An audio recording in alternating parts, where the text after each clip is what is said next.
Anyways, but we're going to talk about Next Gen, Netflix's animated feature film starring John Krasinski. It has actually I was surprised about this cast. Yeah. It has John Krasinski, Jason Sudeikis, Michael Pena, David Cross, Constance Wu, who had a big breakout with this year's Crazy Rich Asians.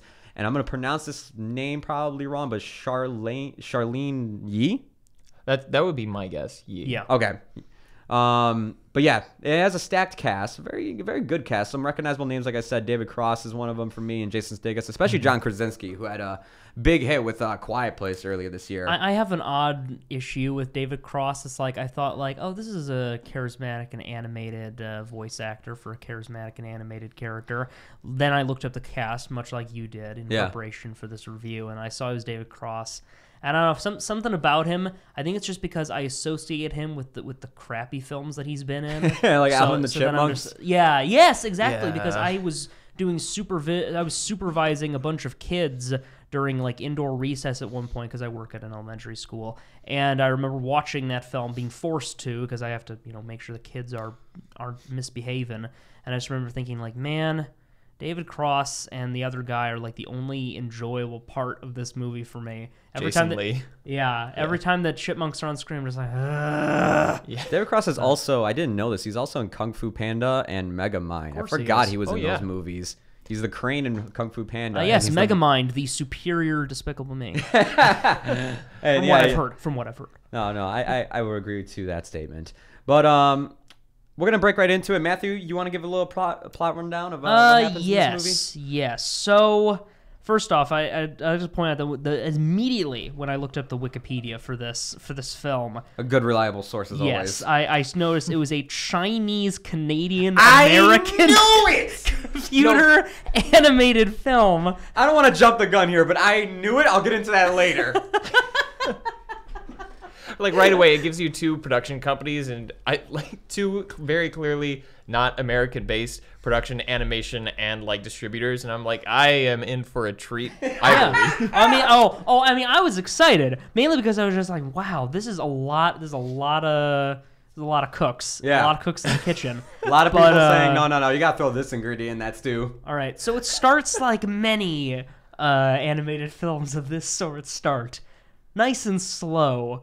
Not. It starts slow for like a second, and then it immediately just like barrels into a late title card that's not late at all. It's like immediate. It's instantaneous. Are you about to time it? I'm logging into my Netflix so we can just watch the film. We can just watch the intro. Yeah. Because, go on, keep going. Because this intro is just so quick. So it's about a girl named I don't think I wrote down her character name. Mai, was it May? I think it's pronounced May. All right, a girl named May who hates robots. This is basically iRobot for kids. It's like iRobot mixed with like Blade Runner. Mixed with a little bit of, mainly only in terms of visuals, like Big Hero 6. And I would say it has the narrative of like an inverted Iron Giant.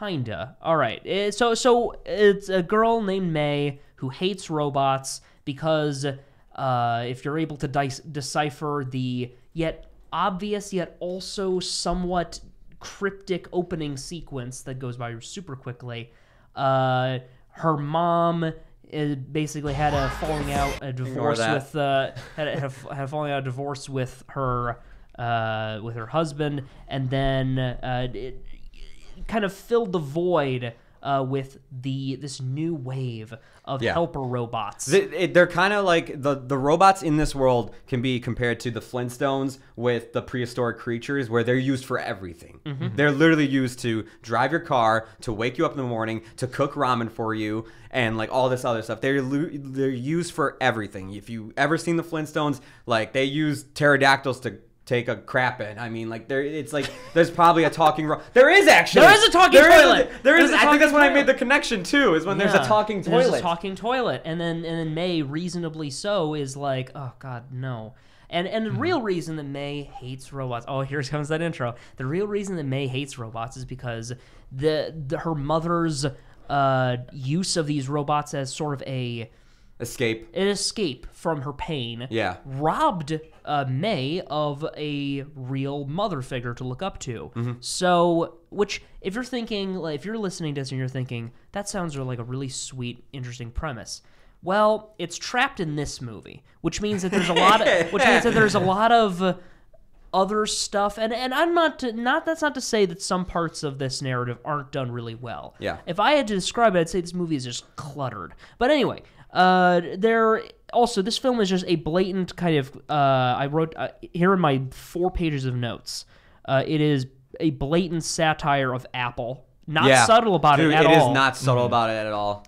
Because this movie has like a Steve Jobs figure. He even has like a little man bun, and he thing. even has kind of a Wozniak too. Yeah, wears sweaters, like the way he stands. Yes, I noticed that dynamic between. Continue. Yeah, but we're watching this intro right now, and it's just all sweet and stuff. But like he's a Steve Jobs figure, and he's the villain in the movie, and he basically his plan to destroy the world is just like, I'm not really getting it. Of course, they reveal later on why, but it's also just kind of stupid. But basically, May is sneaking around the facility. All right, hold on. Pause it for a second. I want to see how long it took them to get this late title card. 2 minutes. 2 minutes. All right, so that's minus 30 seconds for all the little intro cards. I timed it right after the intro cards. Oh, really? It was 1 minute 16 seconds. 1 minute 16 seconds. Not very, very quick, very fast, but it is a. We'll talk about this. May is like May grows up and develops this sort of like short-haired, purple-haired like punk aesthetic, which I liked personally. I thought she looked awesome. I thought voice acting was pretty good for her, but she's going along with her mother to some like basically the Apple store for one of those little annoying Apple like conventions where they're like, here's our next product, and through the types of happenstance that a children's movie screenwriter just lives for, like we have to get them from point A to point B. How do we do it? I'm just going to write whatever the heck I want on this page right here. And what ends up happening is that she encounters a robot voiced by John Krasinski. Named Project 77. Project 77. I just called him 77. Yeah. And 77 just kind of... developed by David Cross's character, Dr. Rice. Yes. Who also voices all the robots in this movie. I forgot to mention that. David Cross voices all the robots. Oh, really? Okay. Yeah. So David Cross... Yeah. So that might Other than John Krasinski. Yeah. So, again... very, very fast course of events here. And robot ends up following her, and there's a lot of stuff that happens in this movie, but the general gist of things is that May and 77 start kind of becoming acquainted. They start developing a friendship, and in the course of it, kind of can see where it goes. May, starts to be like, maybe robots aren't so bad. But the really interesting parts of the narrative actually seem to be kind of glossed over in a lot of ways. Yeah. Oh, wait. Oh, I didn't even know. I completely forgot about that. What, her father dies? I completely forgot about that. I just thought he was gone. No, the father dies. Oh, God. Which that's also the thing. Again, another thing that's glossed over. Yeah. There's like movie intros, like it goes up. And then on the other side of the spectrum, there's this. Yeah. In terms of... Because, Up takes its time. It introduces you to the character. And then, 5 minutes after introducing Carl as a child, it goes into, the whole life timeline with him and his wife leading up to her death. This is just you get a minute of her playing with her dog, and the dad is dead. And now we're just going to start the movie. It's actually incredible. That's an incredible comparison, because with Up, you get a clear timeline of things happening and how it affects the characters and their relationship. With this, I did not realize. You are lost. Upon seeing this again, I didn't even know the father was dead. I thought it was... Neither did I! Because they keep coming back to it, but it's... Because they don't focus on anything. It just goes by like that. And also this opening, it's not like it's animated. It's all pictures with punkish drawings on them. It's like a and photograph it's got montage. Some Vans Warped Tour band playing throughout the entire opening. And it's just it's just confusing. It's loud and obnoxious. Because you don't get a chance to even that would be a perfect time to develop your character, because this is the main protagonist and how basically what brings her to despise robots. But you clearly it clearly has bypassed a bunch of like essential building points to the point where I just thought her whole conflict with her mom was that dad left, not that dad died. I completely missed that. Nah, dad's dead, dude. If you're not paying enough attention in the title card sequence, then you don't get that important bit of information that, oh yeah, by the way, her dad died. Yeah. That's something that's like not even like talked about later on. It just seems like a very important detail that is, like you said, glossed over. But okay, so basically, yeah. what you're getting here, you're getting a bootleg Big Hero 6, you're getting a bootleg version of iRobot, and you're getting a bootleg world that combines Blade Runner aesthetics, but the idea of technology used in the Flintstones where like one species or one race is used for everything. Yeah. So you're just getting like a bunch of like combinations of that. And you can do that and totally do a solid job with that. This movie doesn't do that. I'm going to start off on a good note, though. I know we've been hammering it, but the animation in this movie is actually very good. Oh, it's very good. Here, let me just run through the rest of the bullet points on at least the first page. This will be kind of a running trend of me getting through these pages of notes that I took. Commentary on iterative, cyclical nature of consumerism disconnecting us from reality. That's just what I wrote down because I was like, I wonder if they're gonna do anything with the whole like it's a commentary and a parody of Apple type thing. Yeah. It kind of ties in mainly on a character level, but it doesn't really have anything to say in regards to our interaction with technology. How it affects society at large. Yeah, it's more of just kind of like a portal for other messages about friendship and other stupid stuff. Unsubtle because of just the audience reactions during that little conference thing. Yeah. Admittedly, though, it is humorous. I found myself being like, this is pretty funny. I thought the film... Beautiful artwork and lighting especially was something that I was very impressed with. That is something that a lot of animated films are doing better at, and especially last year with Coco, where they had to use a lot of shadows in that movie. Yes. And to me, that's one of the best looking movies I've seen for animation wise in a very long time was Coco. Yeah. And some of these robots are really cute. This robot, we're watching it right now. And there's a kind of like a hovering like drone robot. Yeah. And that's really kind of adorable. They do a good job with that. I also think the soundtrack is decent. There were a couple times, the dramatic flow of the film could feel a little bit off at times. There was one moment pretty early on where it was like, wow, this is really dramatic music for something that's clearly like in the first act and there's nothing really exciting going on. Yeah. But I think music is good. When they go for like licensed music with like lyrics and stuff, that can be good too. All in all, I thought the soundtrack was well done. That's it for the first first page of notes. Consulting my other notes. I also compared it to Blade Runner. I would really just say that one of the biggest things was that it doesn't really offer a lot of time for those types of things to develop. That intro is an example. Conversations sometimes get cut off before they can really like hit you with like this is what it really means. This reminded me at something Big Hero 6 did a great job doing, which was mourning a loss. Big Hero 6, a lot of that movie is the main character getting over the loss of his brother through the robot. I forgot his name. Matthew, do you know the robot's name from Big Hero 6? Baymax. He's getting through basically his loss of his brother with Baymax, who's supposed to be this care bot that like takes care of people's health and everything. And it's such a great relationship up until like the end of the movie where it becomes a superhero action flick. But for an hour and 30 minutes, it's a great film that focuses on that. And this movie doesn't do that at all. Project 77 is not used to help her with like the loss of her father, the disconnect of her mother at all. He's used for the complete opposite. He's used for a completely different plot threads. This is exactly, by the way, what I'm talking about. We're watching now, and her being like, oh, I'm in the main lobby, like walking to this stupid.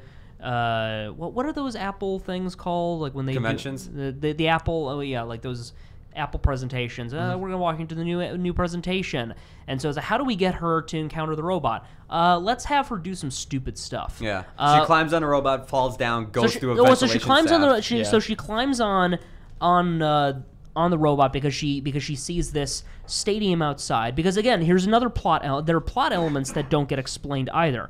Interesting world elements that never get really explained or don't get explained enough. There's this weird but awesome looking blend of rollerblading and soccer. That's like, it looks like Rocket League. And it's just like, wow, that's a really cool sport. There were 2 times in this movie where I thought, oh man, I wonder if we're gonna see how this sport works, and then we didn't, and it just moved on. So there was that, but then there was like, okay, well that's cool, but how are we gonna get her to meet the robot? Let's just have her, fly through tubes and stuff by accident.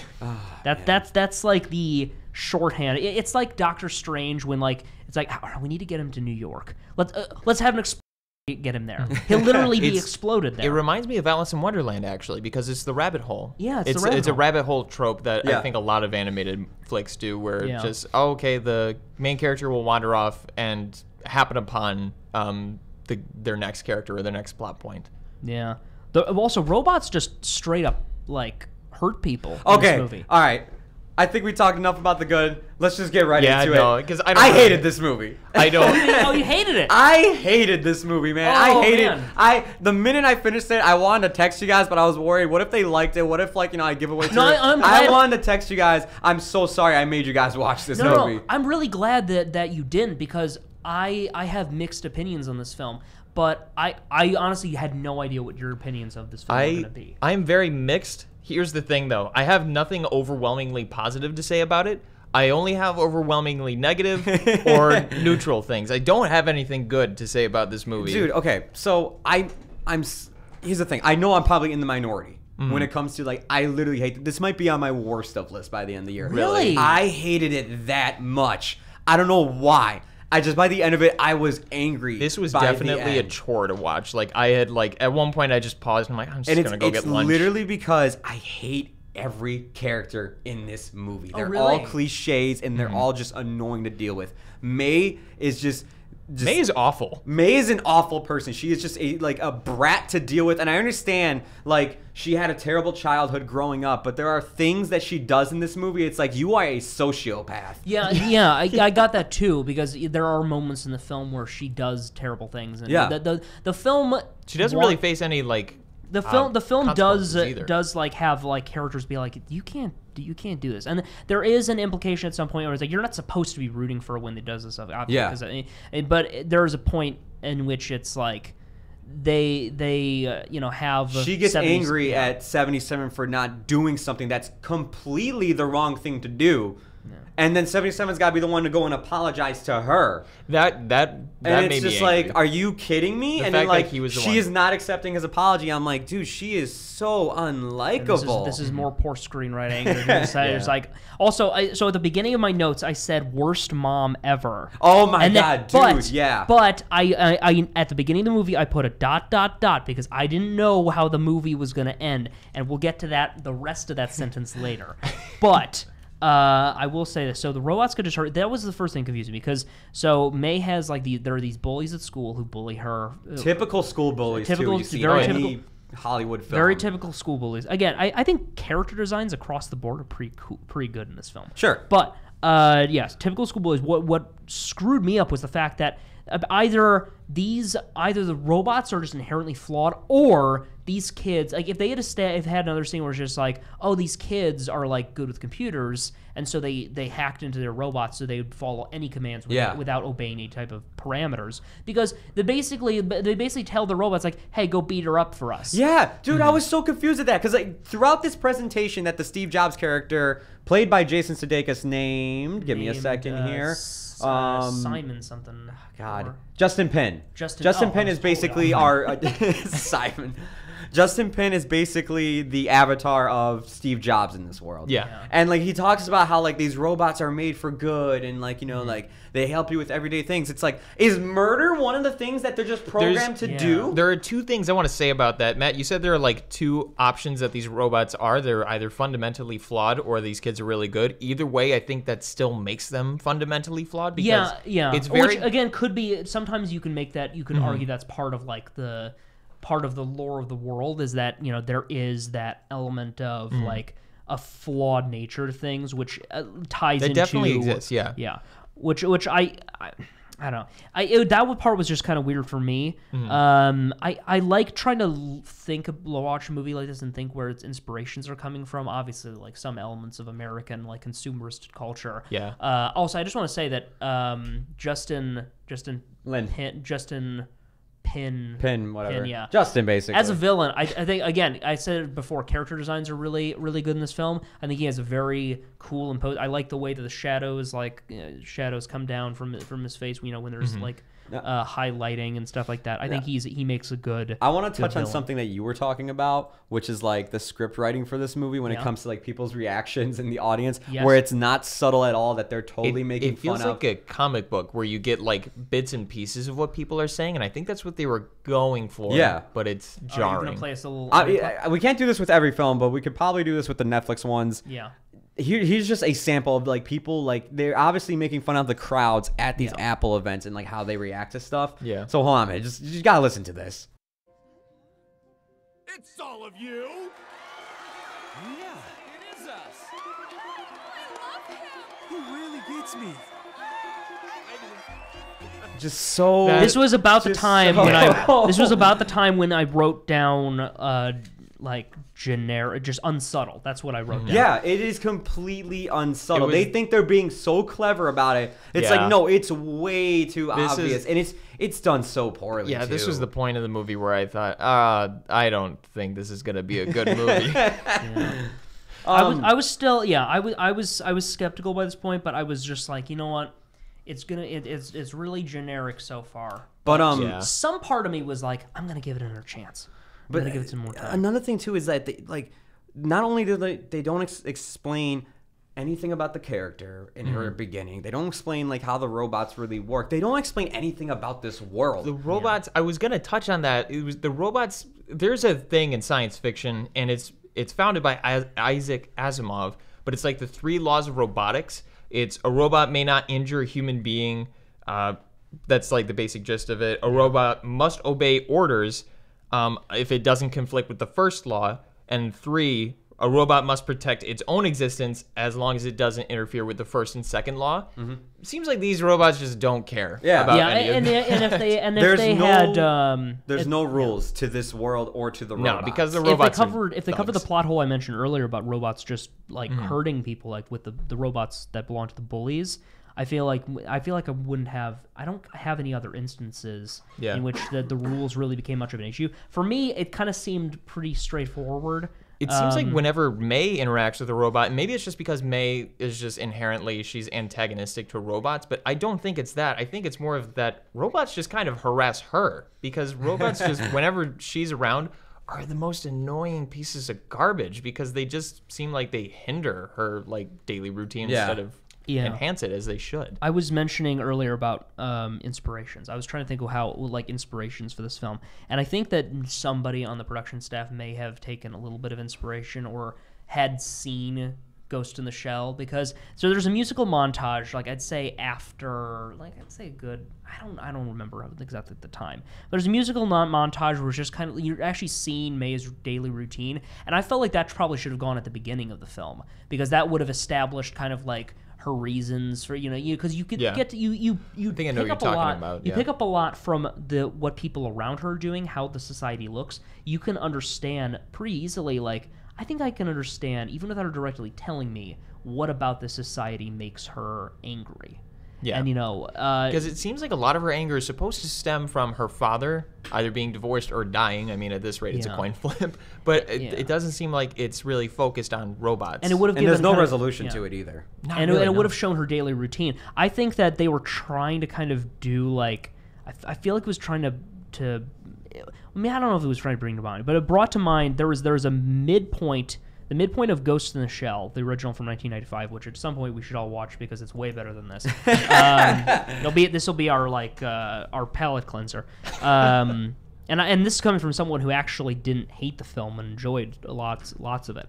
There was a musical montage there where she's like showing the main character going through this interpretation of Hong Kong and just taking in the sights and sounds, and and it's meant to be kind of like an area moment in the film to breathe. We talked about breathing, like having spaces in your film for where you just kind of breathe and take everything in.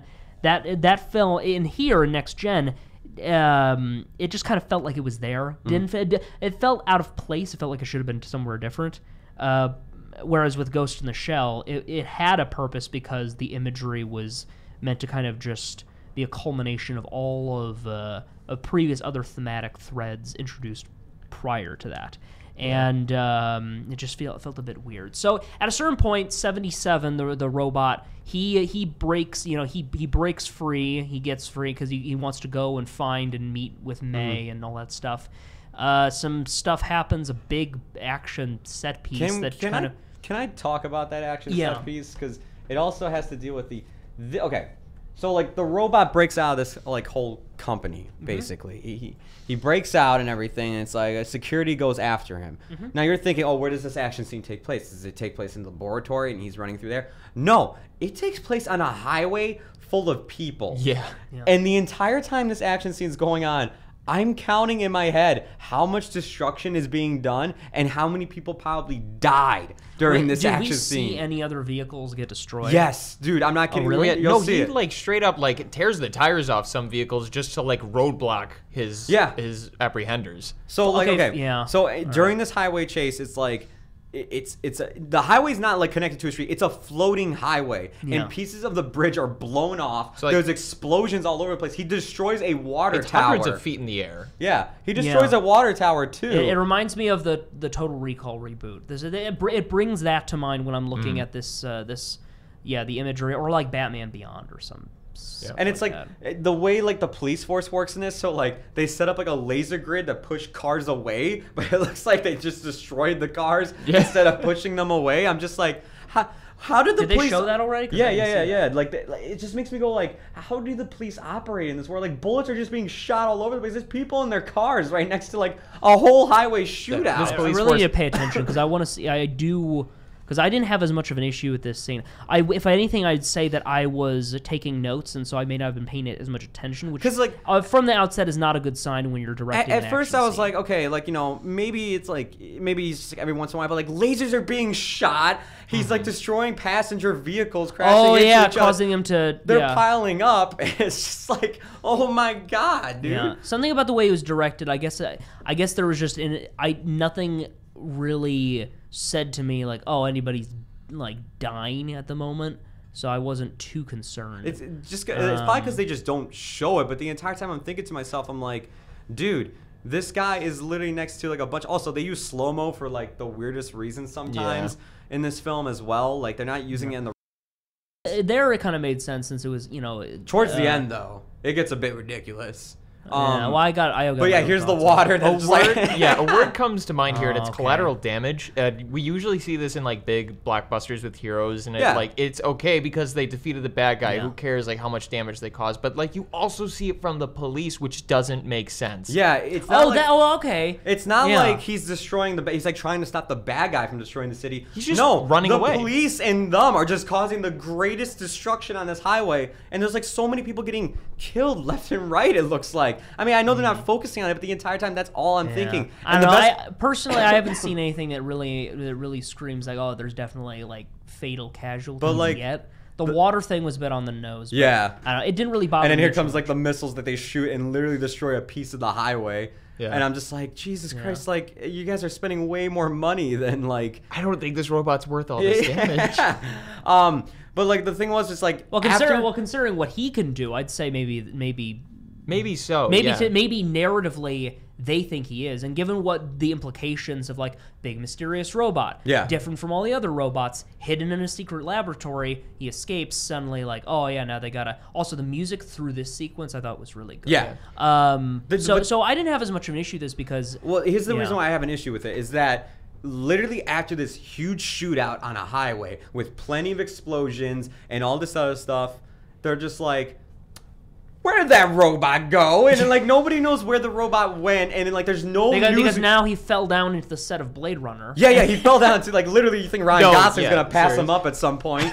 But, like, it's like nobody saw that. Like, nobody's talking about this. Like, literally, a giant shootout was happening on the highway. People's cars got hit. Like, I understand they're all distracted by their robots, and the robots are driving their vehicles, but, like, you're gonna react when, like, a wave of water just took your car. No, yeah, this is definitely I think this is supposed to be just a gratuitous, like, first act big fight scene. So that way it's like, okay, you're still here. Let's continue on with the movie, even though it's totally disproportionate to the narrative. Nothing about like any of this gets out to anybody, and then like it gets brought up later. It's like, yeah, this robot escaped. I'm like, now you're bringing it up. Yeah, it's implied that it was like weeks later when they finally bring this up, and it's like, yeah, what about? Yeah, that was the weird part. When your antagonist is confronting the lead scientist character played by David Cross, who and basically says like, so what's all this about? Like, you think he would have been like, you'd think that as that scene on the highway was happening, he would have stormed into his office and they would have both been looking at security cam footage like, what's going on? Why? Yeah. And a lot of things would have happened earlier. Again, issues with screenwriting. I want to focus on something that I did like. And so we're watching this sequence right here. So he's just falling off the highway. And 77, his whole dilemma, I think the coolest thing about this movie is the dilemma that his character has, because he suffers a little bit of damage from the fall, a little bit considering, which is funny considering how far he fell, but he throws away this damaged unit, which it turns out is a memory unit. Yeah. So when he does meet May and they do start to build a rapport, and we'll get to the kind of sketchy circumstances surrounding why they become friends, but he realizes that he has limited memory space now, so he has to pick and choose which memories to keep and which ones to, get rid of. And I thought that was if this was just a short film, that alone would have been such an interesting premise. That's already for this character. Yeah. That's a conflict I haven't seen, and because we compare this to Big Hero 6, we compare this to Iron Giant, but that's like the one original concept. Yeah, that's one of the things all the things that I like about this film tend to follow that 77. around 77 and around those types of themes. That storyline has the most stake to it. Exactly. Because they really do a good job. The one character that probably gets the best development and you actually feel for is not even human. It's 77. And it's because that whole memory thing. And it's like it's such a original idea, I think. I don't think I've ever seen that actually done with any other robots in movies. And the fact that he has to choose which memories of her to keep around in order to continue existing and remembering her, it's like, it's a very sad thing, and it's kind of touching in some moments as well. I thought that every time that they focused on that, I was like, this is really, I really enjoyed it. That's what kept me entertained up until the end of the film. And the moment that I actually, everything up to this point, there'd be maybe an eye roll here or two, or I'd be like, it wasn't really my thing. The moment where I was genuinely concerned was the minute that 77 began to translate May's dog, and suddenly Michael Pena does the voice of the dog. And in that moment, I was like, oh no. Thankfully, it's not as frequent as I thought. I thought it was going to be every single time he's on screen, there's going to be English log, which there's still a lot of it. I thought it was maybe, at best, I was hoping it would be just maybe 2 times, a recurring Marvel movie joke. Yeah. It happens more than I would have liked. Got used to it by the end, but it was still something where I was just like, I don't like it. It got on my nerve. It really pulled me out. Every single time it happened, it was so obnoxious. Because here's the thing: he translates the dog, what the dog is saying, and it's got Michael Pena's voice, like Matthew was saying. The thing that it's annoying about it is that the dog is swearing in dog language. So it censors out whenever he's swearing. So it has beeps whenever he's saying the F word. It's humor that belongs in a different movie. Yeah. It doesn't belong here. It's kind of funny, but then it gets overused. It does get a bit overused. That's his whole shtick, is that it's dog is swearing. That curses. It's okay, that gets old way too quick. Yeah. It really does. That's why I was saying I was hoping that it was just going to be maybe once or twice throughout the thing. Because there is one moment where 77 says your dog says to go this way, and then May's like, wait, what? My dog? That was kind of clever, but again, just use that whole conceit, use that whole joke sparingly, you get the maximum results. Because as soon as he started talking, I was like, oh no. The best part was I do like Michael Pena. I think he End of Watch is a fantastic film with him. And it's just when I saw he was in this film, I'm like, oh, cool, Michael Pena's in this movie. The moment he started talking as his dog, I'm like, oh, cool, Michael Pena was underused in this movie. Yeah. I was just he's going to be used Like, I like Ant-Man and Ant-Man and the Wasp. I thought they were fine Marvel movies. His character, to me, though, he's a funny character, but he can get very annoying. And especially in the second film, I kind of got really annoyed with him in Ant-Man and the Wasp. It's funny that you say he was underused in this movie because I agree with that. But at the same time, for whatever reason, it was still like his character was overused, the jokes were overused, so he definitely belonged somewhere else because you could put his talents to a better use in a different light, in a different character, but instead it's just like the same joke. There's one scene where I think there's an intimate moment where like May and 77 are like expressing their feelings about life in general to each other, and it's actually like a great scene.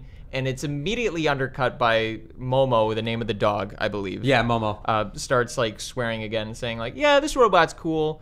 And it's like, okay, this didn't need any way to comedic, undercut this whole this scene. didn't need comedic relief. Like, this is a nice scene. So that is my like summation right there, is that it's a wonderfully inconsistent I'm also wondering too, because it's like robots do everything in this world, and we just saw a scene, and this was something I remember writing down, was robots in this world do like a lot of jobs for people, and teaching is one of them. Like, literally you see a robot teaching the class, and like nobody in the class is paying attention. Everybody's busy with their own robots. So I was just thinking to myself, like, okay, so how do people really get into college in this world? How do people really pass and everything? How do more robots get made? How do more robots get made? And that's also I was like, how do jobs even work in this world? How do people get money? Like, is there any currency or anything? Like, I don't even know what the mom does for a living, because every single time we always see the mother, she's at home messing around with the robot or VR. Yeah. And it's just like, there's really nothing explaining any of this in the world. See, this is the thing. I feel like there are people who worked on this movie who genuinely were really excited to consider how this world worked. But I don't think either they weren't given the time or they didn't put enough time themselves into considering the mechanics. Because there's so many plot like, lines in this movie, and there's so many like cute things. But for every cute thing, there's also like things that just don't work. We're about to see the best robot in the whole movie, which is the little ramen robot. The container of ramen, which again, the most useless robot. but very visually entertaining, and I just love. I just like that. I really enjoyed that whole part of it. But let's see, what else do I got in my little notes here? All right, I should say the reason that May even I just love it because it's like that robot's literally just made to get killed. It's made to get killed because it's dancing around like, it's hey, let's eat some ramen noodles. Yeah, it's a ramen noodle bowl that just heats up, and then the moment it heats, it does a little dancing like, it's noodle time, it's noodle. But May like takes the chopsticks and just stabs its brain and kills it. What did that whole and then it just jumps in the dumpster. Yeah, what did that better than anything was, so in the Cowboy Bebop movie, which I saw because it re-released a couple weeks ago. And that was a really good movie. Again, that whole scene in Next Gen is basically like, look at all this science fiction technology. It just kind of makes it be like, that's cute, but everything's robots. It's annoying. Stop it. With Bebop, they basically had literally a cut of animation where you see that like they're just like relaxing on their ship. They just got back from bounty hunting job, didn't get enough money, and so he's just got this like cup of instant noodles, and the bottom part of the container, he pulls like a cord, and then a light flashes. And so in that instant that when he pulled the cord, it heated up all of the noodles in the container. I was like, that's pretty cool. Yeah. So yeah, I appreciate that type of stuff when they're just like, how do we make this look really cool? I should say that the reason that May even gives 77 a chance for them to be like, hey, let's work together, let's be friends, is that she realizes he can kill robots. That 77 has weapons installed. Mm-hmm. And so so her whole thing is that she hates machines, but she sees 77 as someone who can destroy machines. So she kind of looks past the fact that he himself is a machine. And she sees her whole crusade as like justice. She's obsessive about it, which I thought was interesting in her character. It's like it's a major flaw in her character, and one where I was like, I want to see her kind of overcome this, because I thought that Krasinski and Yi, the two leads, I thought they were pretty good, acting wise. It is weird though, because this movie is viewed, the portrayal of robots, they're always portrayed with like personality, and my whole philosophy on robots, and this might change depending on where technology in the real world goes. Yeah. My whole thing with like stuff with that shows distinct personality and like natural human reactions to certain things is that they are I kind of view them as human. So it's just weird that they have their main character be a robot that is just so definitively human in the way that they act and stuff like that and their emotions. And then, but they also, but machines are being killed constantly by May and that's another thing too, is that like the middle of this movie is just her like doing this whole like rampage of killing robots left and right with 77, and that's like the part that like really started making me not like the character, because it was just like she's taking advantage of him. She's taking advantage of him. She's just destroying property just because it's a robot and everything. And then like eventually it almost crosses into killing other humans or just hurting them, and it's just like, okay, yeah, May is just not a. And then for whatever reason, 77 has to apologize for not complying to that. It's interesting because I imagine a version of this film in which the like, I don't think it could have been a film with this type of target demographic, but a film in which, you know, maybe 77 was like, oh, I don't want to kill them. They're just like me. They're alive. That type. That's different. That's for a different type of movie, though. That's Blade Runner. Exactly. With this, I think that again, what we're seeing it right here on the screen is that the whole his memory conundrum is really, really impressive. I really thought this was the standout part of the film. And but so yeah, it's a lot of there are a lot of moments in this film that's just not thought out as well as they could, and it leads to a lack of flow, I think. Let's like we're on the last page of my notes. It's just literally, there's so many plot lines going on in this movie. You have May with her destruction with 77. You have 77 with the memories. You have the doctor trying to find 77. You have Justin Lin trying to find the robot himself and using the doctor and everything. It's just, there is so much happening all at once in this movie that they don't really give time to focus on what could really matter here, and it's just the relationship between May and 77, just fully developing that. Something that Big Hero 6 did a great job at doing. But instead, what it does, it just has constant montages of just them going around destroying stuff or just having fun times with one another. Yeah, what they should have done, and I would say a good idea, you know, when you're trying to think of a story like this, is, you know, take as much time as you need to develop the world. But at a certain point, you have to kind of think like, what is the premise of my story? What is the main theme of my story? Yeah. Pick one. Don't have too many. And then go with that and build your story around that theme, because the theme of memories and like because it's interesting because it's a limitation that humans can't relate to, but the mere premise of it is like really interesting. Like, it's still a good moral question. It's very good moral, because if it turns the question on a person. If you could choose your memories, would you keep all of them, or would you only keep the good times? Yeah. Which that is a really good moral question, but it gets flogged down by all these. So I mentioned earlier that every part of the film that I liked is centered around a certain thing that was done well, and I think the memory thing is done well. And the memory aspect of the story, 77 as a character, is the reason why the third act of the movie is actually where the film got legit good for me. That was really. But by the third act, it was the moment where I was like, because it just decided like, oh, we're just gonna. If this was just a movie about 77, you know, dealing with the memory conundrum and being this, okay, actually, I guess it doesn't really work with the whole him being like a combat robot. But I also did think that, and legitimately did think that the final like battle, the final act, I just thought was like had a lot of really, again, beautiful imagery. The last fight, that whether it be them fighting in the rain or all of the army of evil robots, or by the way, there's evil robots because the main antagonist has other plans. Yeah. Again, Justin Lin's like, oh, let's go destroy the world with robots. And when they reveal also this game show, there's a kind of like a talk show thing that happens. I thought this was. Lots of Asian iconography, like an inspiration in terms of how they design the world. This game show was one scene where I was like, this is really funny and really cute, and I like how this is designed and stuff. But the third act for me. Now, I will say this. There is a bad tendency in a lot of family movies where the third act has a lot of forced infighting between the two main characters. Now, they have it here. And I even wrote, but thankfully it is brief, and the BS is permeated with with an admittedly cool fight. But because it's so short, I wonder why they even did it in the first place. I wonder why they even bothered having May walk and having scenery of the scenery change to a different scene, just so they could immediately resolve the conflict. It should have just been all resolved in one discussion, and then they go off to, save the day.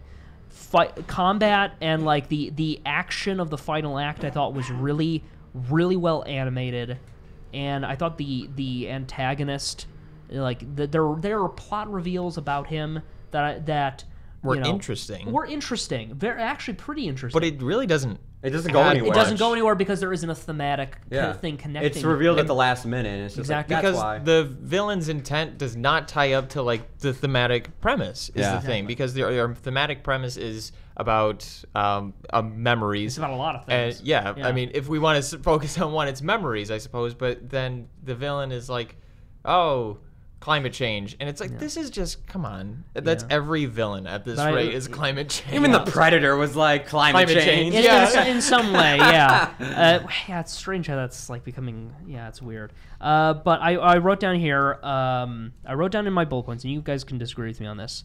I encourage it. Third act for me, I wrote third act is such an improvement because it was like the first point where I was just like, all right, I think we're getting somewhere. At the very least, because the thing I've been complimenting since the beginning of the film was brilliant visuals, great lighting, good character designs. Now we had like really awesome mech designs, great fighting. The settings of those fights were awesome too, and just some very interesting imagery. And then also the payoff and the emotional conclusion to what I was talking about being my favorite premise, which was the whole premise involving memories. Yeah. And so, for me, the third act, despite the shortcomings that existed because of the fact that they couldn't pick just one theme to permeate the film, it kind of, I don't know, it ended up kind of making up for some of its shortcomings by the end of it. Yeah. And I was very impressed with that. I think the animators who worked on the final act did a really, really great job. I enjoyed the conclusion. I think I will go ahead and disagree. Okay. I just think other than 77 near the conclusion, it just felt a summation of being boring. I don't know why. Like the visuals can only hold up your movie so much, is what I believe, and I think this is a great testament because, I mean, it was just robots shooting at each other for most of it, and then May just running around, sort of. Like that was kind of that was pretty much the rest of the third act, and I thought, okay, I could kind of guess where this is going because it's a children's film, and I don't think it's gonna subvert that many expectations.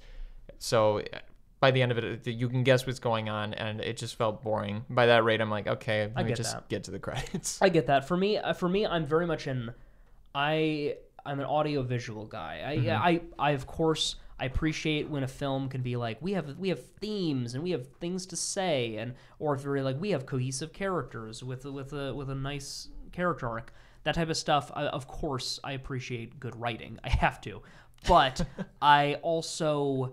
There are times where I feel like certain elements of audio and visuals can compensate for other downfalls. For me, I look at the conclusion of Next Gen and I see it as sort of like, the music is as good as it was throughout the rest of the film.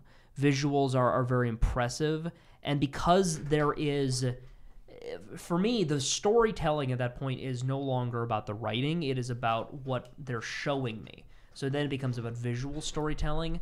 And I guess I'm always a bit more open to visual storytelling in some respects. So I think that's why I was, at that point, I'd kind of disconnected the conclusion from the other aspects of the film and kind of looked at it as like, this is a really awesome conclusion Cathartic experience. a really cathartic experience that I just wish was connected to two other acts of cohesive storytelling. For me, I'm kind of with Chris on this one. I thought the third act really is where it just fell apart for me. Oh, really? Because it just becomes the typical, like, we gotta have the big fight in the big city at the end of the movie. Yeah. And there's so much destruction going on. Just so much of it. It's just like, it just gets tiring. Someone gets like thrown through like an office building, and I'm like, if this was during the day, lots of people would be killed. Yeah. So. I mean, even at night, like, people are evacuating the stadium. And like, there's like a point where it's like he's surrounded by millions of robots on the street, and they all explode right there and then. It's like, no, okay, somebody got killed. I mean, it's just tons of destruction, and like Chris was saying, the fight just keeps going back and forth. Good guy punches bad guy punches good guy. May's running around avoiding all of it, and it's just like, it just gets tiring, and it's like, it is animated very well. Yeah. But the thing is that there was a fight scene leading up to this one that's in the middle that was all done in like one shot, and I thought that one was really cool because it was all done in one shot, and it gave itself like a very creative thing. This is just... It just keeps feels getting very typical. It just keeps getting bigger and bigger. And I it's don't not feel connected enough to like Yeah. May or even the antagonist, and like only slightly so to 77 because he can only carry it so much for me. The part that killed it for me at the end is that 77 tries teaching May this whole lesson that weapons can't solve all problems.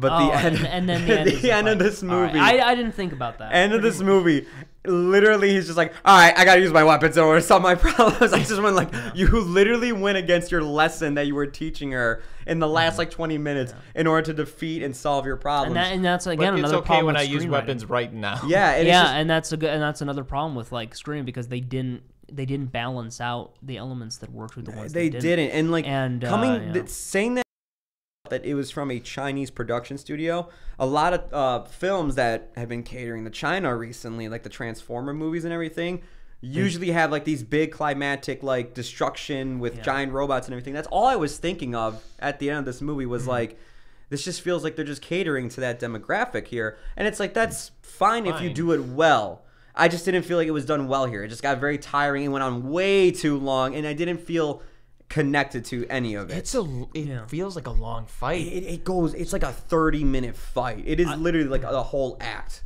What I would say is that, so part of, I tend to think about, like, what can I get here that I can't get in a lot of other animated films? Yeah. So I was thinking about this, and I was thinking about it's because this is clearly, a movie aimed at, like, American audiences. A lot of it, in some of its worst parts, fall victim to that in terms of plot structure and stuff like that. The stuff that's really cool is the stuff that kind of borrows from non-American culture. So we were talking about the fight. I thought there was a moment in the fight, we were observing it earlier, where there's sort of a helicopter that flies over and drops down a load. It was kind of like an Iron Man type thing, like with the Hulkbuster armor. It was another part of like, I forget what the big robot is called that follows around Justin. Well, Justin's bodyguard. It's listed next to his character name on IMDb. I don't remember because Jason Statham also does the voice of Ares. Ares, awesome name for a robot. By Yeah. the way.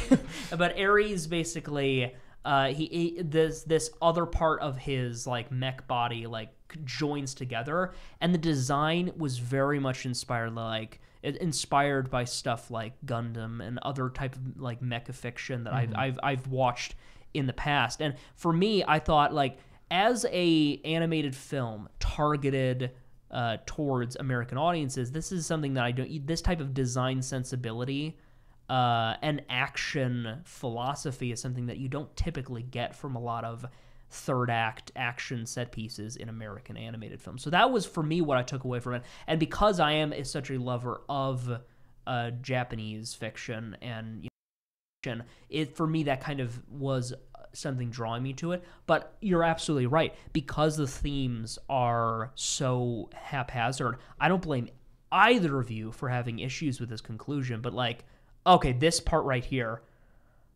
oh god, he like deploys some like laser like thing. That's like an Iron Man type thing right there. He deploys some laser things out of his, because now he's unlocked his weapon systems and stuff like that. It's definitely that's definitely an interesting perspective on that I didn't consider. But now that I am considering it, I still hold the same feeling I do for the third act, because with that in mind, now I put more to a word to it. It feels like it clashes now. Yeah. That Exactly. like there's a clash between like the visual references and what it's actually going for, what it's trying to cater to. It feels like the animators are fighting the writers in this. That's what the film felt like that the entire time, is that the animators wanted to do one cool thing with this, while the writers wanted to do something very touching and emotional with this.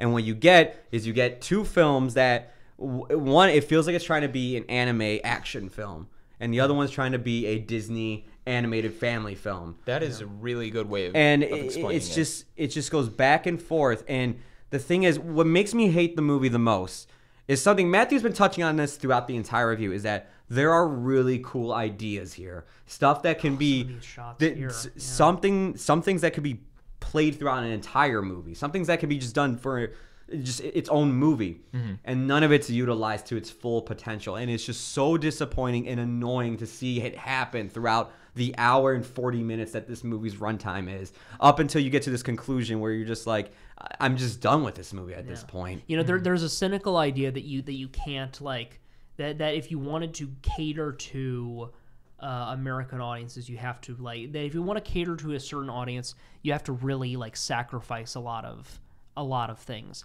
I think that the strong parts of the narrative that I just mentioned, and the strong parts of its visuals that I've been talking about, I think it would have been very easy for them to keep true to their intentions, for the animators to keep true to those intentions, and still appeal very much to American audiences. Because we like Marvel and stuff like that. We would love stuff like this.